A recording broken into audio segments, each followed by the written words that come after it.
as Ukrainian forces extend their counteroffensive to towns in the eastern Donbas region, President Zelensky has made a surprise visit to territory recently freed by his army.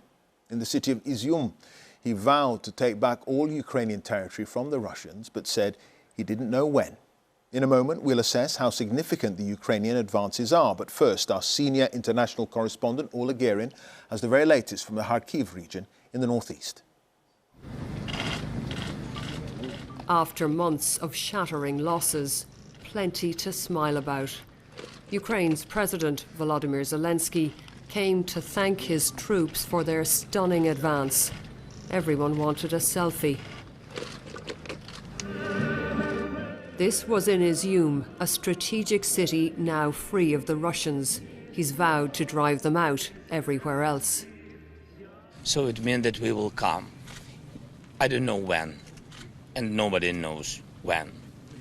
But we have plans, so we'll come because it's our land and it's our people. That's why we'll come. But liberation is still new, and in some areas still tense. We managed to reach the village of Lipsy, along a road lined with destruction. The Russian border is just a few miles away. The area was only freed on Sunday. 75-year-old Ivan is coming to see how the enemy lived, how they made themselves at home in a makeshift base, getting a glimpse of their fitness equipment and the washing they left behind. He says the Russians could come back, and he's weighed down by worries. Конечно, обязательно. I'm worried about everything, not just people, but animals and birds and the soil which was shelled. They're destroying everything. Это очень больно. It's really painful. It's even hard to breathe. Nearby, the spot where the occupiers did target practice. Local people say there were Russian and Chechen forces here. The conditions are pretty squalid. They've left a lot of ammunition boxes behind.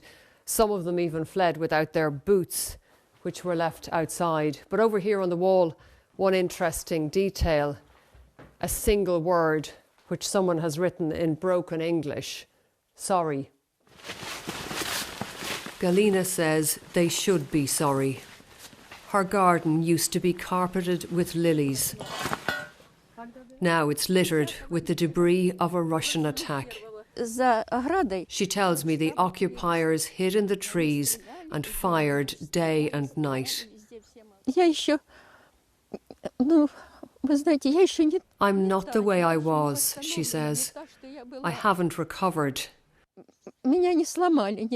They haven't broken me, but I am lost, deep down in my soul.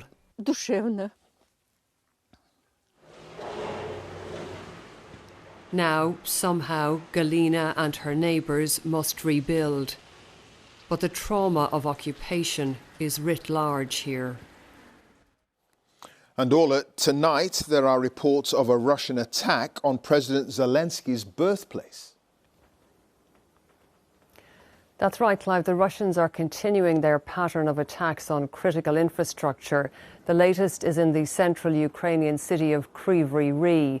Now, Ukrainian officials are saying that 8 cruise missiles were used to target a dam in the city to disrupt water supplies.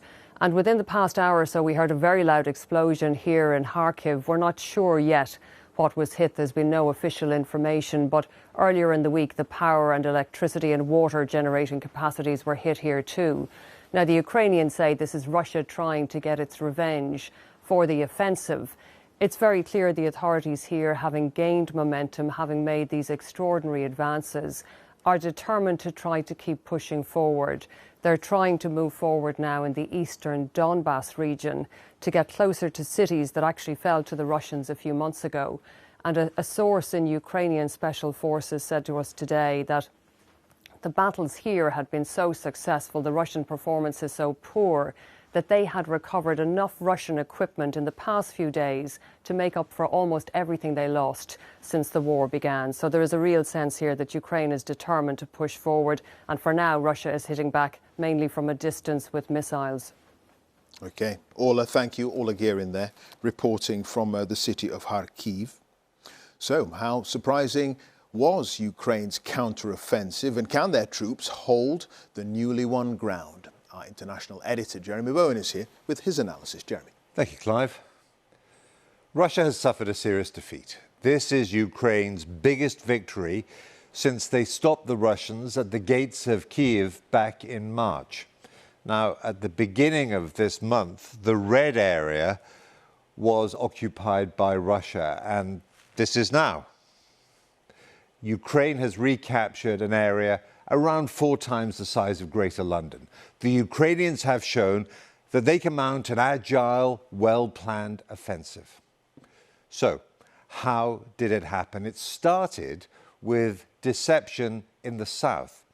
Ukrainian forces shelled important bridges, positioned soldiers, and talked about attacking along the Black Sea coast.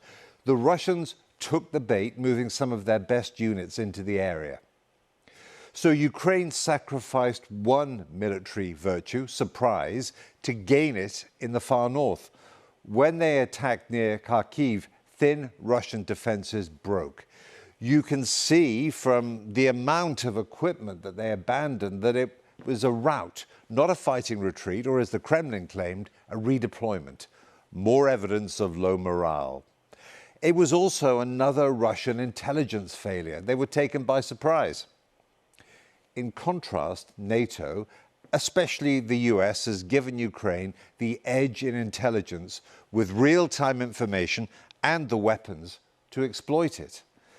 Satellite-guided missiles have destroyed distant Russian command centers and supply dumps, eroding Russia's already inadequate capacity to run the war. Now, as well as celebrating recaptured territory, the Ukrainians have sent some important political messages.